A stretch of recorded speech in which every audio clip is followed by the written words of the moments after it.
یعنی اس قوم کے بڑے بڑے سردار جن کو اپنے مال پر اور اولاد پر ناز تھا، انہوں نے آخرت کا خسارہ کمایا، اور میری قوم بھی انہی سرداروں کی پیروکار ہوئی کہ جن کے مال اور اولاد کی وجہ سے وہ تباہ و برباد ہوئے، کہ اللہ نے ان کو نعمتیں دی تھی، بجائے اللہ کے شکر گزار بننے کے نافرمان بن کے۔ وَمَكَرُوا مَكْرًا كُبَّارًا، اور انہوں نے بڑے بڑے مکر و فریب کیے۔ وَقَالُوا لَا تَذَرُنَّ آلِهَتَكُمْ، اور وہ بڑے بڑے جو سردار تھے وہ کہنے لگے پیغمبر کے مقابلے پہ، نوح علیہ السلام کے مقابلے پہ، کہ لا تذرن آلہتکم، دیکھو تم اپنے معبودوں کو نہ چھوڑنا، ولا تذرن ودا ولا سواعا ولا یغوث ویعوق ونسرا، اور جو تمہارے بڑے بڑے آلہہ ہیں نا جن کو تم نے خدا بنایا ہوا ہے، کون کون سے؟ ود اور سواع اور یغوث اور یعوق اور نصر، یہ 5 ان کے بڑے بڑے خدا انہوں نے گھڑے ہوئے تھے۔ اس کے کانٹیکسٹ میں صحیح بخاری میں، انہی آیات کے کانٹیکسٹ میں صحیح سند کے ساتھ ابن عباس کا قول ہے کہ یہ 5 اللہ کے نیک بندے تھے جن کی تصویریں قوم نوح نے ان سے پہلے ان کے باء اجداد نے احترام کے طور پہ پہلے اپنے گھروں میں، دکانوں میں لٹکانی شروع کی کہ یہ بڑے اللہ کے نیک بندے ہیں اور ان کی وجہ سے ہمیں بھی عبادت کا شوق اور جذبہ پیدا ہوگا۔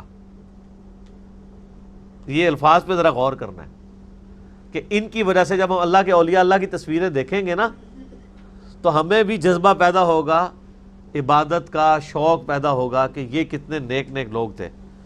پھر وقت گزرتا گیا تو انہوں نے بت بھی تراشنے شروع کیے، اور پھر جب مزید وقت گزرا تو انہی کو سجدہ بھی کرنا شروع کر دیا۔ یہ پوری حدیث صحیح بخاری میں، یہ سورہ نوح کی یہ آیت نمبر 23 کے کانٹیکسٹ میں ابن عباس کی موقوفاً روایت موجود ہے۔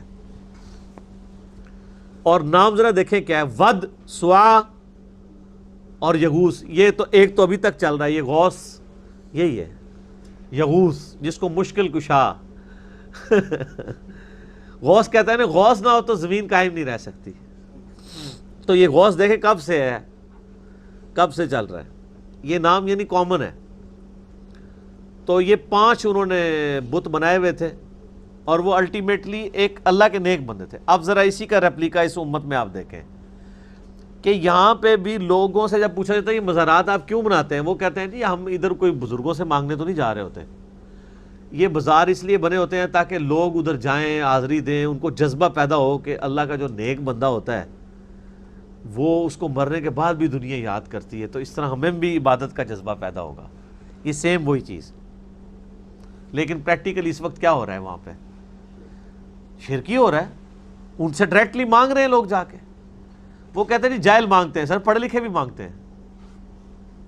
آپ پڑھا لکھا ذرا بتائیں نا، کون سا پڑھا لکھا آپ کا عالم دین ہے جو ان کے مانگنے کو شرک کہتا ہو، جو یہ پورے کا پورا سسٹم لے کے چل رہے ہیں۔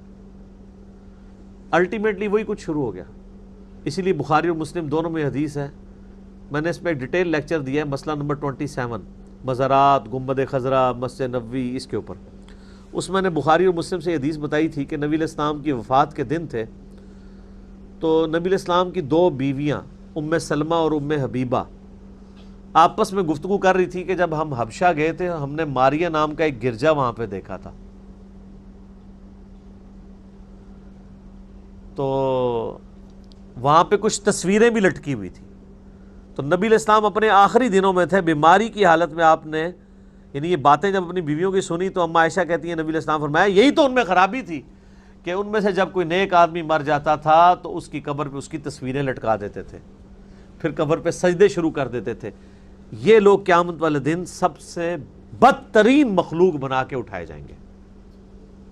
یہ حدیث بخاری اور مسلم دونوں میں، میرے ریسرچ پیپر رسول اللہ کی آخری وصیتیں صلی اللہ علیہ وآلہ وسلم، اس میں نے ڈالی ہوئی ہے۔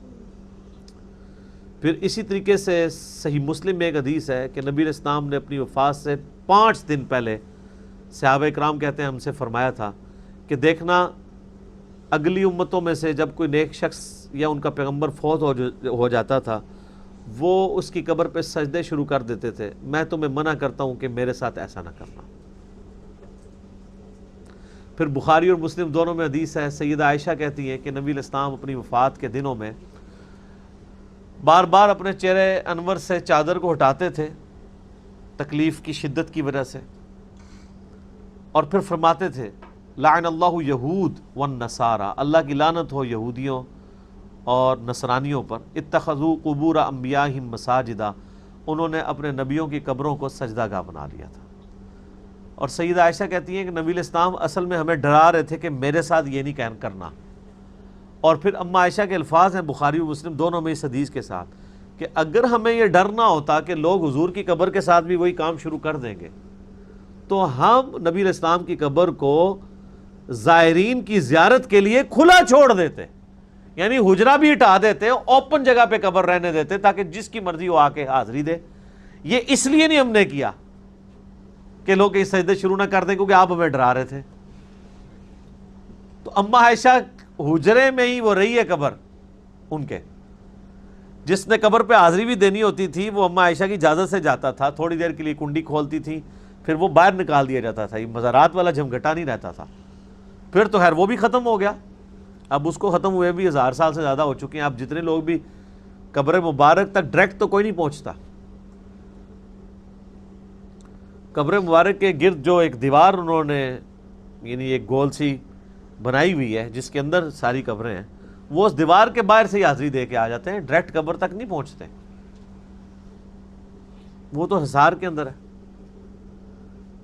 تو نبی علیہ السلام کی قبر مبارک کو اللہ تعالیٰ نے اس طرح کی چیزوں سے بچا کے رکھا، اور آپ کی دعا بھی ہے مسند احمد میں، اللہم لا تجعل قبری وثنا یعبد، اے اللہ میری قبر کو وہ بت نہ بننے دینا کہ لوگ اسے پوجنا شروع کرتے ہیں۔ آپ حیران ہوں گے کہ نبی علیہ السلام نے اپنی قبر مبارک کے لیے بت کا لفظ استعمال کیا، کتنا سخت لفظ ہے۔ یہاں تو کہتے ہیں نا جی وہ نیت جب تک نہ ہو۔ مجھے بتائیں نبی علیہ السلام کو بت کس نے ماننا ہے؟ لیکن آپ کو خدشہ تھا کہ امت یہ کام نہ کرے۔ صحیح بخاری میں حدیث ہے، دیکھنا میری شان کو اس طرح بلند نہ کرنا جس طرح اگلے لوگوں نے، عیسیٰ ابن مریم کے ماننے والوں نے، انہوں نے اپنے نبی کی شان کو بلند کیا اور انہیں ڈیوینٹی میں کلیم کر دیا، خدا کا بیٹا کہنا شروع کر دیا، میں اللہ کا بندہ اور اس کا رسول ہوں، مجھے اللہ کا بندہ اور اس کا رسول ہی کہنا۔ تو نبی علیہ السلام تو امت کو ڈراتے رہے ہیں، اس کے باوجود دیکھ لیں کیا کچھ ہو رہا ہے، اتنا کچھ ڈرا کے گئے ہوئے ہیں، لیکن بتایا ہے پہلے ہی، بخاری مسلم دونوں میں یہ حدیث موجود ہے کہ تم بھی اگلے لوگوں کی پیروی کرو گے، قدم با قدم بالشت بر بالشت، حتیٰ کہ اگلے لوگوں میں سے کوئی گوہ کے سوراخ میں داخل ہوا تو تم بھی وہی کام کرو گے۔ تو صحابہ کرام نے پوچھا یہ اگلے لوگوں سے مراد کیا یہود و نصارہ؟ آپ نے فرمایا اگر وہ نہیں تو اور کون لوگ مراد ہیں؟ تو یہود و نصارہ کی تمام خرابیاں اس امت میں بھی من و عن اسی طریقے سے آئیں گی، یہ نبی علیہ السلام کی پروفیسی ہے۔ بعض لوگوں نے اس پہ پردہ ڈالنے کے لیے نا یہ کہنا شروع کیا نہیں جی نہیں، یہ جو اس سے مراد یہود و نصارہ کا فیشن ہے، یہ نہیں ہے کہ یہودیوں والے اور نصرانیوں والے عقیدے آ جائیں گے، کیونکہ ان کے اپنے عقیدے یہودیوں نصرانیوں والے ہو چکے ہوئے تھے، اس لیے انہوں نے کہا کہ یار اس کی انجینئرنگ کرنے کی کوشش کریں۔ لیکن سر یہ حدیث کس موقع پہ ہے؟ وہ جامع ترمذی میں موجود ہے، غزوہ حنین کے موقع پر جو کفار عرب کے خلاف آخری جنگ ہوئی ہے نا، فتح مکہ کے بھی 4-5 مہینے کے بعد وہ غزوہ حنین ہوئی ہے قبیلہ حوازن کے خلاف۔ بس اس جنگ کے بعد پھر پورے عرب نے نبی علیہ السلام کو ایز اے پاور تسلیم کر لیا تھا۔ تو غزوہ حنین کے موقع پر نبی علیہ السلام جب اپنے صحابہ کے ساتھ جا رہے تھے تو راستے میں ایک درخت آیا جسے ذات انواد کہا جاتا تھا، جس پہ مشرکین جنگ میں فتح کے لیے، برکت حاصل کرنے کے لیے اپنی تلوار تھوڑی دیر کے لیے لٹکاتے تھے یا ٹچ کرتے تھے، پھر آگے چلے جاتے تھے۔ تو کچھ اصحاب نے عرض کی اے اللہ کے رسول صلی اللہ علیہ وآلہ وسلم آپ بھی ہمارے لیے کوئی ایک درخت مقرر کر دیں برکت کے لیے۔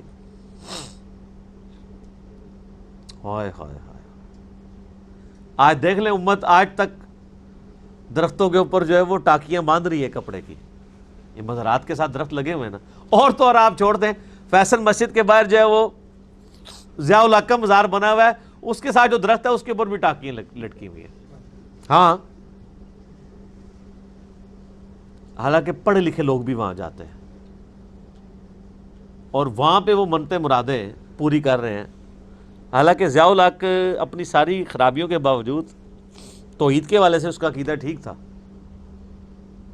یہ والی خرابیاں ایز اے پرسن اس میں موجود نہیں تھیں، مزارات والی اور یہ مردوں کو پکارنا اور یہ ساری چیزیں، اس سے وہ محفوظ تھا. لیکن اس کے مزار کے ساتھ کیا ہو رہا ہے؟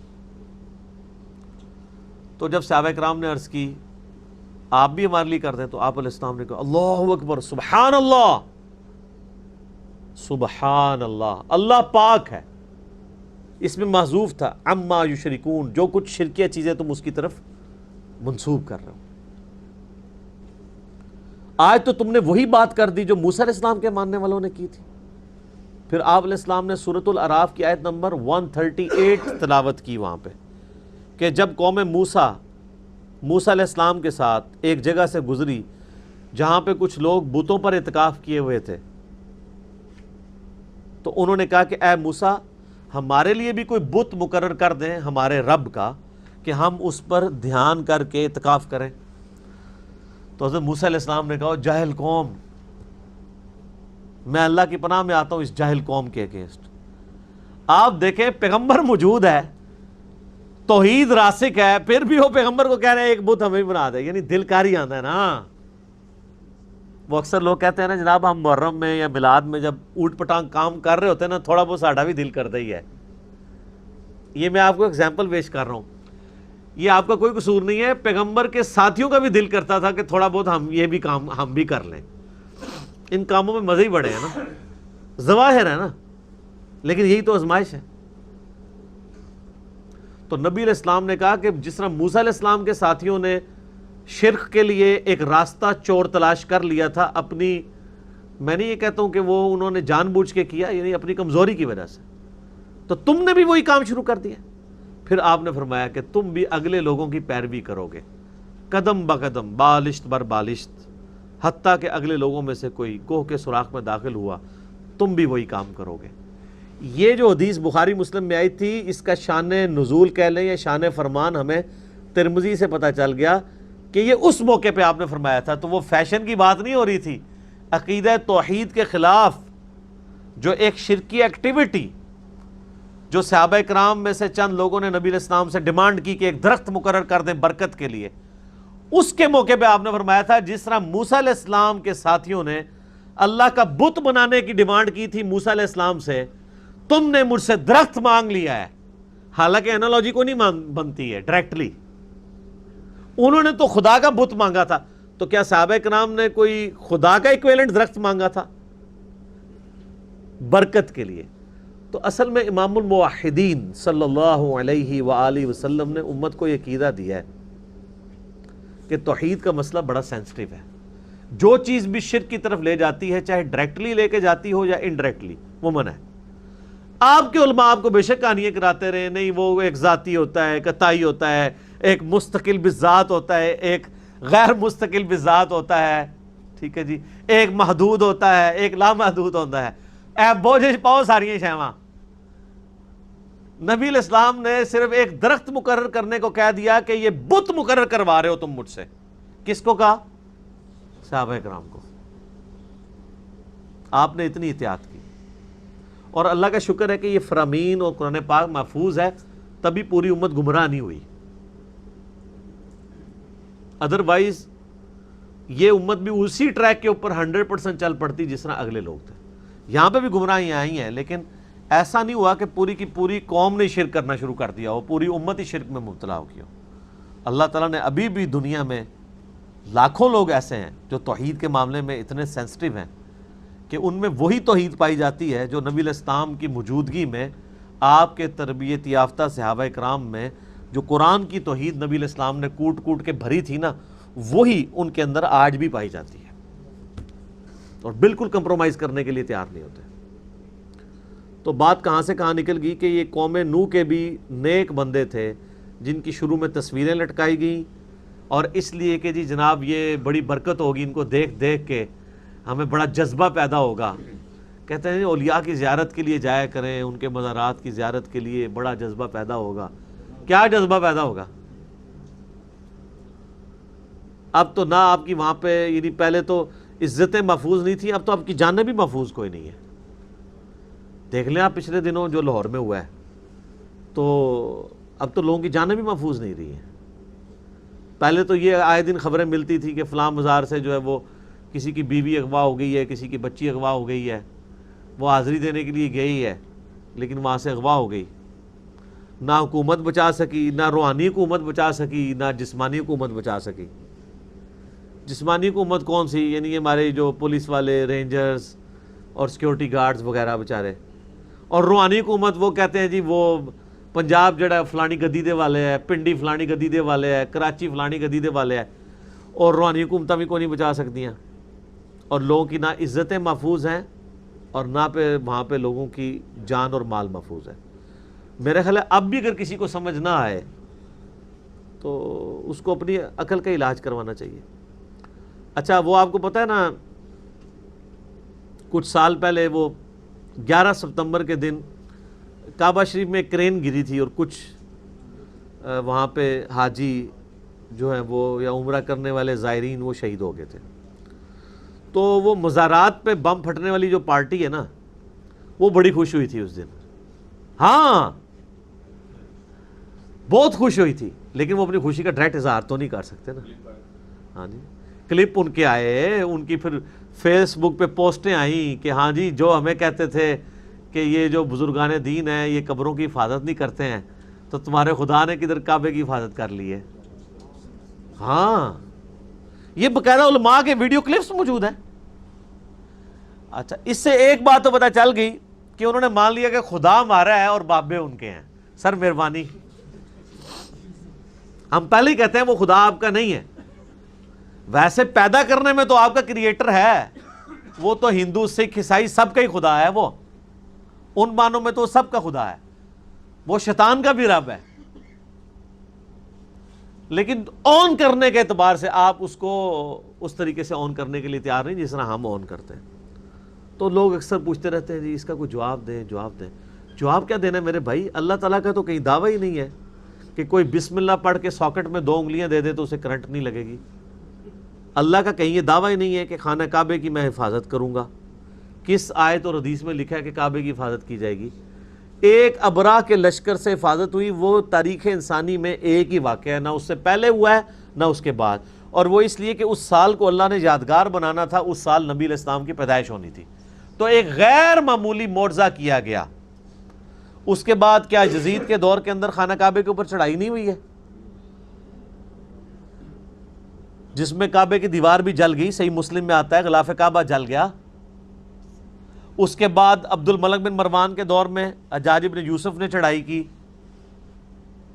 پھر دوبارہ اس نے چڑھائی جب کی، پہلے مروان کے دور میں کی، پھر عبد الملک بن مروان کے دور میں، جس میں عبداللہ ابن زبیر کو شہید کر دیا گیا۔ ان کی لاش جو ہے وہ کتنے دن کے لیے ٹانگ دی گئی کعبے کے دروازے کے اوپر۔ وہ میرا آپ یوٹیوب پہ کلپ دیکھ لینا،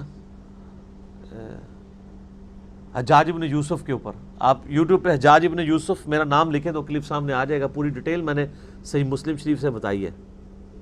اس کے بعد صحیح بخاری میں حدیث ہے کہ قرب قیامت میں ایک پتلی ٹانگوں والا حبشی کعبے کی اینٹ سے اینٹ بجا دے گا۔ تو نبی علیہ السلام تو خود خبر دے رہے ہیں کہ کعبے کے ساتھ یہ ہوگا، کہیں قرآن و حدیث میں نہیں آیا کہ اللہ تعالیٰ حفاظت کرے گا۔ ایک چیز آئی ہے کہ دجال کعبے میں اور مدینے میں داخل نہیں ہوگا، وہ جو بڑا دجال آئے گا، یہ کہا گیا۔ باقی مکے مدینے کے اندر لوگوں کی جیبیں کٹتی ہیں، قتل ہوتے ہیں، بدکاری والے واقعات رپورٹ ہوتے ہیں، کیا کچھ نہیں ہوتا، تو اللہ تعالیٰ تو نہیں روکتا، کیونکہ دنیا بقدر ایفرٹ ہے، پکڑ آخرت میں ہونی ہے۔ لیکن آپ کا بزرگوں کے بارے میں دعویٰ ہے کہ جی بزرگ تو ایک نگاہ مار کے یہ کر دیتے ہیں۔ وہ کہتے ہیں بزرگوں کے ہم لڑ اسی لیے لگتے ہیں کہ وہ بزرگ بچا لیتے ہیں، اور پھر کس کس قسم کے واقعات جناب، وہ ایک فلاں بزرگ تھے، ان کی فلاں مریدنی تھی، اس کو جناب گرانے لگے نیچے، تو وہ جناب اتنے 100 کلومیٹر سے آ کے انہوں نے مریدنی کو پکڑ لیا، زمین تک نہیں پہنچنے دیا۔ یار وہی بزرگ، انہی کے مزارات کے اوپر اب مریدنیاں اغوا ہو رہی ہیں، اب تو کوئی نہیں پکڑی جا رہی، پہلے بھی کوئی نہیں تھی پکڑی جاتی. یہ سب کہانیاں ہیں، یہ پاسبل نہیں. چونکہ آپ کا دعویٰ ہے اس لیے ہم آپ سے بار بار پوچھیں گے اور آپ نے برا نہیں ماننا. ہمیں آپ پوچھیں گے، ہم برا نہیں مانتے، اس لیے کہ خدا نے دنیا کو بقدر ایفرٹ رکھا ہوا ہے. دنیا میں اللہ نے بھوک مٹنے کا ذریعہ کھانے کو بنایا ہے، پیاس مٹنے کا ذریعہ پانی کو بنایا ہے. یہ نہیں کہا کہ سبحان اللہ کو تو تمہاری پیاس بجھ جائے گی. لیکن آپ اپنے بزرگوں کے بارے میں یہی دعوے کرتے ہیں کہ جی وہ بم پکڑ لیتے ہیں، وہ پلوں کی حفاظت کرتے ہیں، وہ یہ ملک سارا انہوں نے سنبھالا ہوا ہے، وہ جناب سمندر کو روک لیتے ہیں، وہ سونامی روک لیتے ہیں، وہ سیلاب روک لیتے ہیں. ہم نے کبھی یہ دعویٰ کیا ہے کہ اللہ تعالیٰ، ہم کہتے ہیں اللہ سیلاب بھیجتا ہے، سونامی بھیجتا ہے، اور جہاں اس نے بھیجنا ہوتا ہے وہاں بھیج دیتا ہے. کسی بزرگ کے بزرگ کا پیو بھی نہیں روک سکتا. کو روک کے بتائے. اچھا کہتے ہیں یہ روک رہے ہوتے ہیں، ان سے یہ پوچھا کریں یہ جو مصیبتیں یہ بھیج کون رہا ہوتا ہے؟ ہاں جی، کہتا نا بزرگ نے فلاں مصیبت ٹال دی، فلاں، یہ بھیجی کس نے تھی؟ تو پھر اللہ نے زیادہ ڈاٹے نے کہ ٹال دی تھی؟ نہیں، اور جتنی مصیبت اس نے بھیجنی ہوتی ہے نا اتنی ہی بھیجتا ہے وہ. جب ٹالنے کی باری ہے کوئی نہیں ٹال سکتا. آپ نے اکثر سنا ہوگا جی وہ کہتے ہیں جی وہ فلاں جو مزار ہے نا جی، وہاں پہ ٹرین آپ کو پتہ ہے کیوں کھڑی ہوتی ہے؟ وہاں پہلے ٹرین کا اسٹیشن نہیں تھا. تو وہ ایک دن بزرگ گزرے، ان کو جنہوں نے جلال سے جناب ٹرین کو دیکھا تو وہ جناب انجن جڑا نا اپنی پٹری تے انجن چھالا مارتا سی، اگے نہیں سی ٹرتا. وہ سمجھے بھی گھوڑا ہے بھی گھوڑا کہتا نا واگا کھینچ رہا ہوں نا جس طرح. تو وہ اگر آپ کسی گھوڑے کی یعنی وہ باغیں کھینچ لیں نا تو وہیں پہ ایسے ایسے ٹانگے مارو، کہتے ہیں انجن کرتا سی پر اگے نہیں سی ٹرتا. پھر جناب گورے نے مجبور ہو کے نا اتنے جناب اسٹیشن بنا لیا. او اللہ دے بندے ہو، اللہ دا خوف کرو. شکر ہے کہ گوروں کو اردو نہیں آتی، پنجابی نہیں آتی، اور آپ کو انگلش نہیں آتی، ورنہ یقین کریں کہ گوروں کو مزاحیہ پروگرام لگانے کی ضرورت ہی نہیں تھی. ہمارے علماء کی صرف تقریر لگا دیتے ہو. ایسے پاسبل ہے؟ اگر کوئی کہتا ہے کہ جی اس طرح نگاہ مار کے وہ روک سکتے ہیں یعنی انجن کو، تو آج کو بزرگ نگاہ مار کے، کیا میں کہتا ہوں یہ سارے بزرگ سامنے کھڑے ہو کے انجن کو نہیں روک سکتے. اگر کوئی کہتا ہے میں روک سکتا ہوں تو وہ آ جائے اپنے آپ کو وہ والنٹیئرلی پیش کرے. جس بزرگ سے دنیا پاک کروانی ہے تو ان بزرگوں کو ہم لے آتے ہیں. اور آپ یہ آگ سامنے رکھیں کوئی تیار نہیں ہوگا. کہتے نہیں نگاہ ماری جناب، یہ سارا نظام وہ چلا رہے جناب، سب کچھ انہوں دی وجہ نال ہے. تو اس کا میں نے ان کو مشورہ دیا ہے کہ آپ اپنے سارے بزرگوں کو یعنی آمادہ کریں. ایک جہاز ہم ارینج کرتے ہیں بوئنگ 747، سارے بزرگ وہاں پہ بٹھاتے ہیں اس میں. اس کے بعد پائلٹ کو کہتے ہیں کہ آپ پیراشوٹ سے کود جاؤ. بزرگ جو نگاہ مار کے سارا سسٹم چلا رہے تھے وہ جناب کاکپٹ پہ بیٹھ کے بھی جہاز نہیں اڑا سکتے، نگاہوں سے تو اڑانا بڑی دور کی بات ہے. ویسے آپ مجھے بتائیں اگر وہ پائلٹ چھلانگ لگا دے، کوئی بزرگ وہ جہاز چلا سکتا ہے؟ اگر اس کو سیٹ پہ بھی بٹھا دیا جائے تو آپ دیکھ لیں کہ کیسے کیسے ہم نے بزرگوں کے بارے میں نظریات بنائے ہوئے ہیں کہ جی نظام چلا رہے ہیں، یہ کر رہے ہیں، وہ کر رہے ہیں. آپ جہاز چھوڑ دیں میرے بھائی، یہ یعنی پرانے بزرگ زندہ ہونا تو ہمارے جو بچے چھوٹے موبائل چلا لیتے ہیں نا، ٹیب وغیرہ، یہ بھی نہیں بزرگ چلا سکتے جب تک وہ سیکھ نہ لیں. گھڑی میں الارم نہیں لگا سکتے وہ. پرانے زمانے میں کدھر لوگوں کو پتہ تھا؟ یہ سیل جب نہیں ہوتے تھے. اب ایک پرانا کوئی 200-300 سال کے پہلے کا بزرگ آ جائے، اس کو کہا جائے یہ گھڑی کا سیل چینج کر دو، تو وہ پہلے آپ سے پوچھے گا گھڑی کون سی ہوتی ہے. آپ اشارہ اگر نہ کریں سیل وہ کیا ہوتا ہے، اس کو کیا پتہ سیل کیا ہوتا ہے. سب کا سب فراڈ چل رہا ہے. دنیا اللہ نے بقدر ایفرٹ رکھی ہوئی ہے. تو میں یہ بات کر رہا تھا کہ یہ بزرگ پرستی کا فتنہ پہلے بھی تھا اور آج تک وہ فتنہ اسی طریقے سے چل رہا ہے اس قوم میں بھی. اللہ تعالیٰ محفوظ فرمائے.